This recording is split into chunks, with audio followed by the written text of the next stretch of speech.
You've watched it 1,000 times. A left-footed winger cuts inside, and the right back has no idea what's coming. But the real reason isn't what you think. It's not just that left-footed players are rare. The truth comes down to how your brain processes threats on the pitch.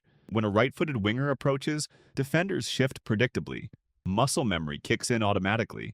But when a left-footed winger runs at them, something breaks. Why? Because your defensive instincts were built watching right-footed players for thousands of hours. Your brain has hardwired neural pathways for that threat. A left-footed winger is invisible to the defender's automatic system. Your instinctive reactions are faster for movements you've seen 10,000 times before. This is pattern recognition. When you see a right-footed winger, your brain activates motor anticipation.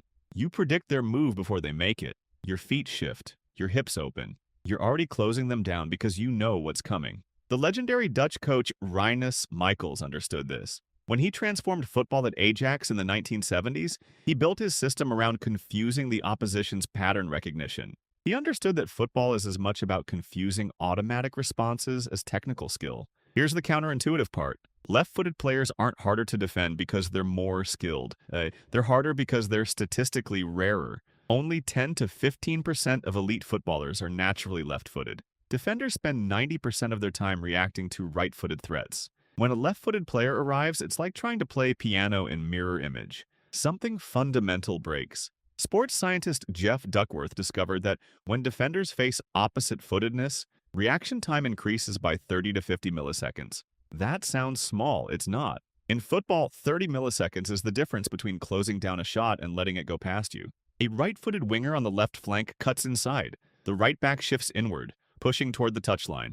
Space closes, but when a left-footed winger cuts inside, they're running onto their stronger foot. They accelerate into open space where the right back's positioning just created a gap. The defender predicted a right-footed path. A left-footed winger doesn't follow it. Look at goalkeepers. Their positioning is built around shot prediction. They read body shape and hip angle. But when a left-footed player winds up from an unusual angle, the goalkeeper has fewer reference points. They're guessing instead of reading.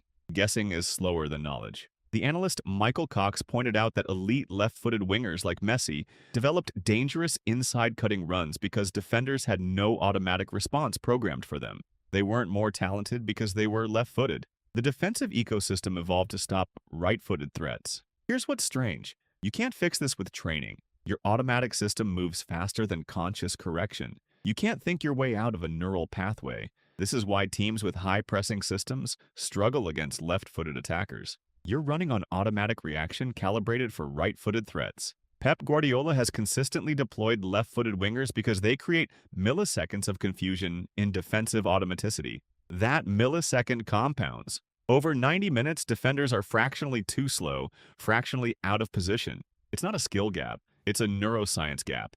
Young left-footed footballers grow up in a right-footed system. This struggle makes them better defenders and develops deeper football intelligence.